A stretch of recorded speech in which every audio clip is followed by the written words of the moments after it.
Assalamualaikum warahmatullahi wabarakatuh. Pada pertemuan kali ini kita akan memasuki pembahasan mengenai hadis pada masa pasca kodifikasi. Sebelumnya kita sudah mempelajari hadis pada masa prakodifikasi, yang mana artinya yaitu masa sebelum hadis dibukukan. Nah, sedangkan masa pasca kodifikasi ini adalah artinya masa di mana hadis telah dibukukan secara resmi. Kenapa hadis dibukukan? Pertama adalah karena khawatir hadis dilupakan jika hadis tidak dibukukan. Yang kedua, wafatnya ulama yang hafal hadis. Jadi banyak wafatnya ulama yang hafal hadis, sehingga hadis ini perlu dijaga dengan cara dibukukan. Kemudian juga ada untuk memisahkan hadis palsu, karena mulai beredarnya hadis palsu. Untuk membedakannya maka dibukukanlah hadis-hadis yang dianggap sahih. Nah, kemudian hadis pada masa pasca kodifikasi ini terbagi menjadi 4 periode. Sebelumnya pada masa prakodifikasi adalah periode 1-3, maka pasca kodifikasi ini dimulai dengan periode keempat. Periode keempat ini adalah periode pada masa abad 2 dan 3 Hijriah. Kemudian periode kelima adalah masa mentashih dan penyusunan kaidahnya. Periode keenam adalah pada masa abad keempat Hijriah sampai dengan tahun 656 Hijriah. Dan terakhir periode ketujuh adalah pada masa tahun 656 Hijriah sampai dengan masa sekarang. Nah, pertama kita akan mempelajari masa periode keempat. Pada masa ini hadis pertama kali dibukukan secara resmi pada tahun 100 Hijriah oleh gubernur Madinah, yaitu Abu Bakar bin Muhammad bin Amir bin Hazmin, atas perintah khalifah pada masa itu.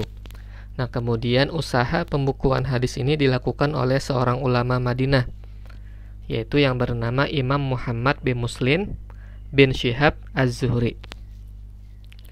Kemudian pada periode kelima,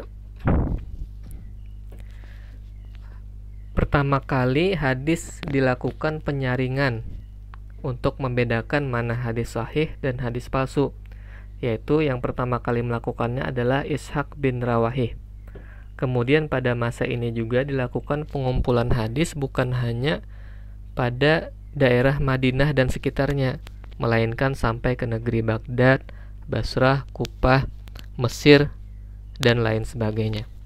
Nah, pada masa ini bermunculan para imam-imam hadis yang terkenal, antara lain Imam Bukhari dan Imam Muslim, yang mengarang kitab Jami'us Sahih, kitab yang seluruh isinya berisi hadis-hadis sahih.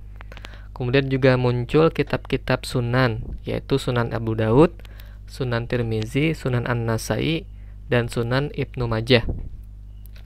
Nah, kitab-kitab hadis oleh 6 imam hadis di atas disebut dengan Kutubus Sittah.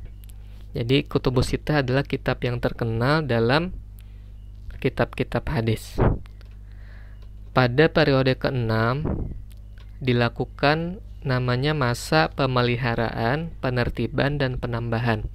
Jadi hadis-hadis yang sudah dikumpulkan oleh imam-imam pada periode sebelumnya dilakukan pemeliharaan dengan cara dibukukan, penertiban, yaitu dengan cara mengelompokkan berdasarkan tema-tema dan lain sebagainya. Kemudian pada periode ke-7, yaitu dimulai pada masa 656 Hijriah sampai dengan masa sekarang. Pada masa ini tidak lagi dilakukan pengumpulan dan pencarian hadis, karena semua hadis sudah dikumpulkan oleh ulama sebelumnya. Nah, maka pada masa ini dilakukan yang namanya syarah. Syarah itu adalah menjelaskan maksud dan kandungan suatu hadis. Jadi bermunculan kitab-kitab syarah hadis. Kemudian ada pula namanya takhrij. Pada masa sebelumnya para ulama banyak yang ketika mengumpulkan hadis tidak disertai sanad dan perawinya. Nah, maka dilakukan takhrij pada masa ini, yaitu menerangkan sanad dan perawi suatu hadis.